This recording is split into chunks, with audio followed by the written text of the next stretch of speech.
In late 2024, a McDonald's franchisee in Connecticut sparked nationwide outrage after charging nearly $18 for a single Big Mac combo meal.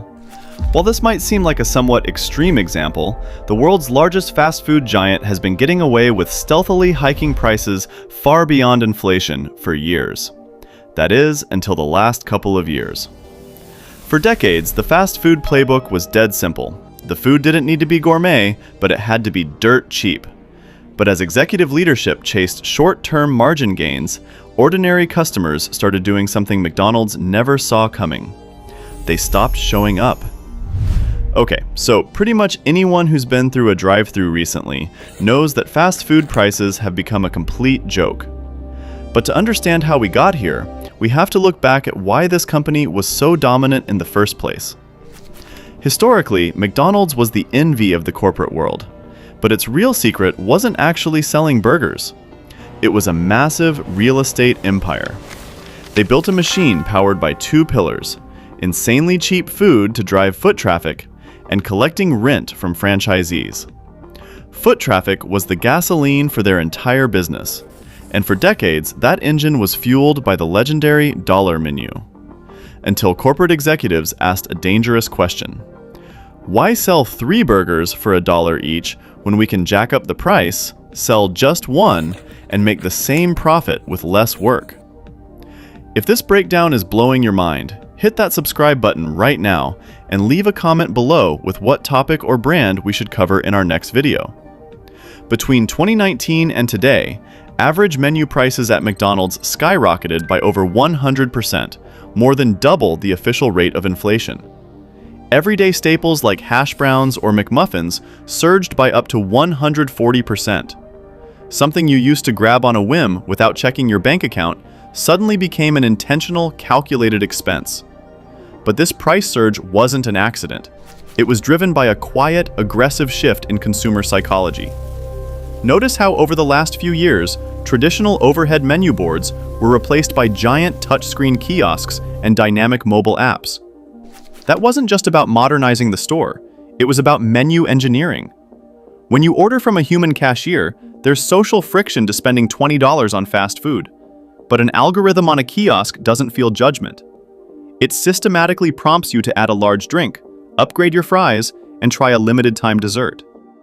By removing human interaction, McDonald's artificially inflated the average order value without customers even realizing how fast the total was stacking up. McDonald's assumed their brand power was so bulletproof that people would blindly pay whatever number popped up on the screen. But they forgot the cardinal rule of fast food. Nobody buys a Big Mac for fine dining. You buy it for cheap convenience. The second a fast food receipt matches the price of a local diner or a Chipotle bowl, the magic spell breaks completely. Think about the value proposition. At $15 to $18, fast food enters the territory of fast casual restaurants. At Chipotle, Cava, or a local smash burger joint, you get higher quality ingredients, fresh prep, and a real meal. McDonald's tried to charge premium prices while still handing you lukewarm food wrapped in paper through a drive-thru window. They demanded restaurant money for assembly line quality. And the fallout was swift. McDonald's hit a wall, reporting a sharp drop in foot traffic. Their most loyal customer base, low and middle-income families who relied on them for affordable meals, simply bowed out. Viral videos of $18 receipts started taking over social media, cementing a toxic new label on the brand: greedy corporate. McDonald's accidentally backed itself into a corner because of a massive internal civil war. You see, corporate headquarters makes its money on royalties and real estate rent based on total sales. They want low prices to drive massive volume. But the franchisees, the independent operators who actually own and run 95% of the stores, are the ones paying for skyrocketing labor costs, electricity, and beef prices. To survive, franchisees had no choice but to jack up menu prices. So when corporate demanded price cuts, franchisees flat out refused to take the hit. The machine began grinding its gears on its own internal conflict.